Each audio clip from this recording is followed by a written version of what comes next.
महिलेचा मृत्यू, पण अंत्ययात्रा झाली एका कणकेच्या पिठाच्या बाहुलीची। पण का?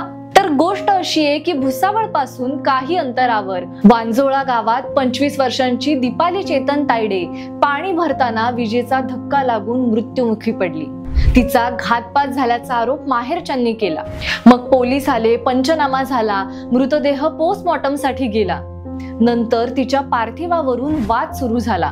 मृतदेह ताब्यात घेण्यासाठी हा वाद पेटला आणि शेवटी माहेरच्यांनी मृतदेह नेला।